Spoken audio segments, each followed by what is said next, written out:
people think burnout happens from working long hours, but did you know that that's not true?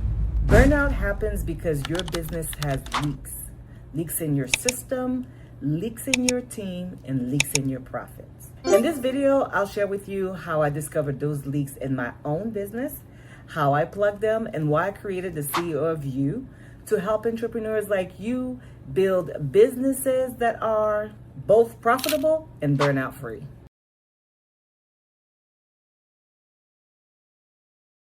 Hi, I'm Dr. Lauretta Justin, and welcome to the CEO of You playlist, where I help entrepreneurs build successful businesses that gives them impact, significance, and profit. Burnout free. Before I share with you the nugget I want to share with you in this video, I want to tell you my story of why I created the CEO of You. When I first started my business, I'm an eye doctor and I have a private practice in Orlando, Florida. When I first opened up way back in 2006, I had no clue how to run a business. Absolutely no idea. As someone who went to school to become an eye doctor, I was well trained on how to be an eye doctor, how to help people see better, which is what I love to do. But I had no idea of how to run a business. And I quickly discovered that if I wanted to be able to continue to help people see better, I needed to learn how to run my business. In those years, in the beginnings, I said the beginnings because there are so many of them. I purposely said that. But in those years, I made so many mistakes. I think I even invented some mistakes. I've read books and, people talk about the mistakes they made when they started businesses. But I made so many mistakes that sometimes it's embarrassing to think about the mistakes I made. Now, I know if I'm talking to you and you're an entrepreneur, you started your own business, you definitely could relate with the idea or could relate with making mistakes yourself. Guys, I remember when I first started, I actually did not collect payments for my exams and the glasses. Literally, I was giving glasses, exams away for free just because it didn't dawn on me that people should pay for those. Now, this is one of those mistakes I think I invented because I can't imagine anybody doing a business where they don't collect for the product and the service that they actually give. But I did that. It's terrible to think about it, but I did in the beginning years. It was very challenging. But over time, I got better and I started to grow my business. It was growing and we were doing a lot better. I did learn that I had to collect fees for my services and my products. So things began to grow and it got a lot better. So what most of us want is to have a business that generates more money.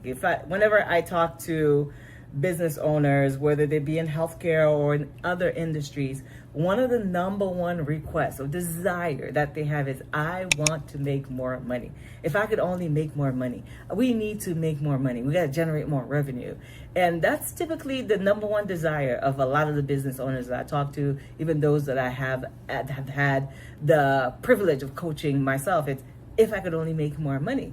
Well, from my story, I actually was making a lot more money. I was building a business. I was growing well into 7-figure practice. It was just one location and it was growing. I had about 15 employees. I had an associate doctor and things were multiplying. We were seeing 30, sometimes 40 patients per day. I mean, it was a very busy, buzzing practice. It looked really good on the outside. But on the inside, I was drowning. I mean, I was working hard all the time because I had got caught up in this mindset of grinding.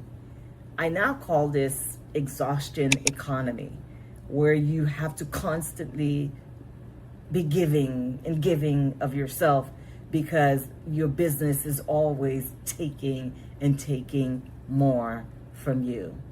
And it was really draining me and I was really getting burnt out and I wanted out of the business.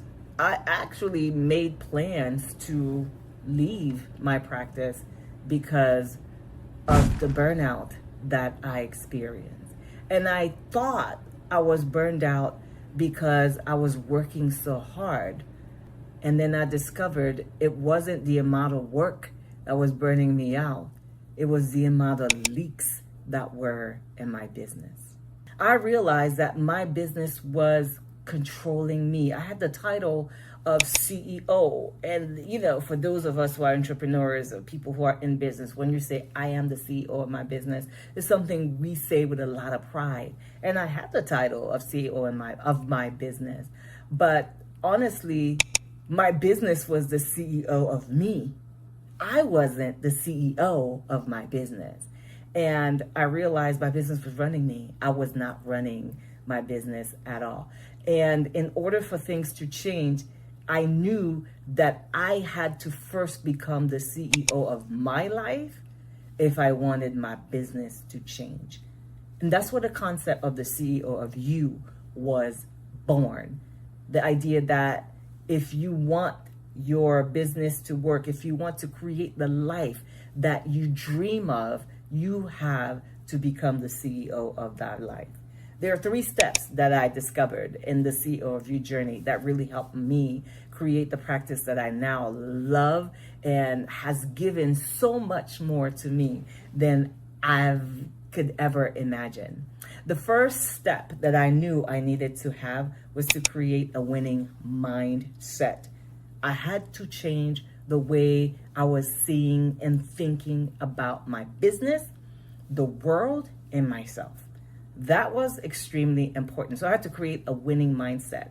And then I had to develop a winning strategy if I was going to find the leaks in my business, and I needed a winning team to support me. That is really what the CEO of You philosophy is all about. That really helped my practice is developing a winning mindset, a winning strategy, and a winning team. Those 3 steps helped me create a business that made me feel significant, allowed me to create amazing impact, and give me out of this world profit. And finally, allowed me to walk away from what I called the exhaustion economy. I no longer had to be giving more than I was receiving.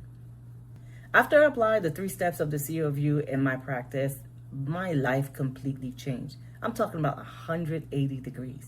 Within 3 years of implementing this new system, the new system in my practice, new team, and changing my mindset, I went from negative net profits to over 20% cash flow coming to me from my business.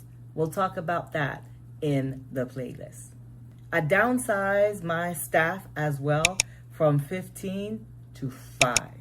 And that's including 2 virtual team members. So I had 3 physically present, including myself, in the practice.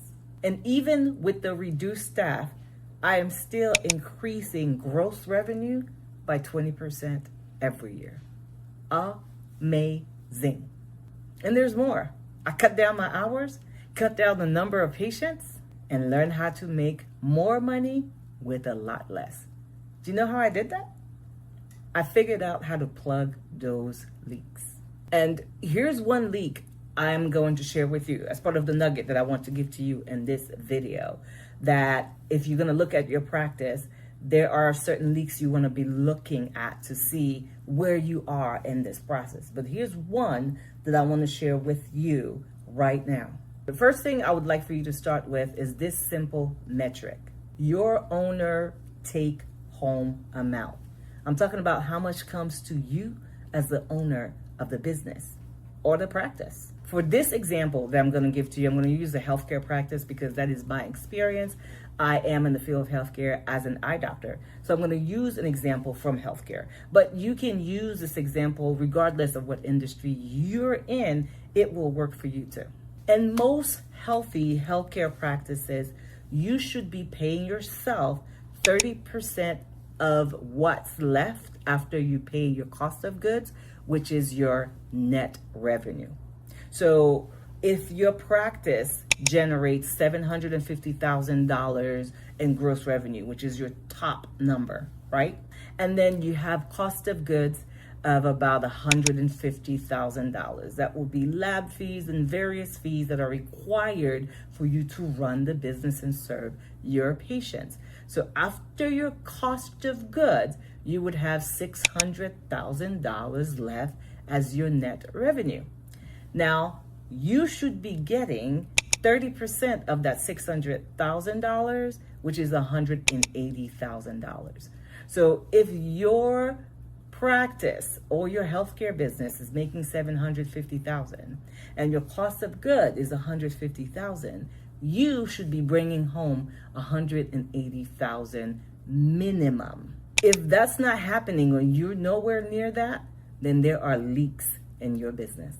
And those leaks will eventually burn you out. Fixing that one metric was a game changer for me, and it can be for you too. That's the kind of insight you will get from this playlist. Not just stories, but practical tools to help you plug the leaks and protect your significance, your impact, and your profit. And that's why I created the CEO of You. It's for entrepreneurs who feel like everything depends on them. It's for leaders like you who are brilliant at their craft, but feel exhausted from having to carry it all alone, all by yourself. CEO of You help you fix the leaks in your business so you can lead with clarity, protect your peace, and finally grow without burnout. It's built on what I call the S.I.P standard, S.I.P, which stands for significance, impact, and profit. When all three are aligned, your business doesn't drain you. Instead, it supports you. If you've ever felt like you're hustling and not really experiencing what you had dreamed of when you started your business, then this playlist is for you. Subscribe to it, share it with anyone you think it could be useful to, and download the Burnout Audit that I created for you to help you find those leaks in your system so you can start plugging them today.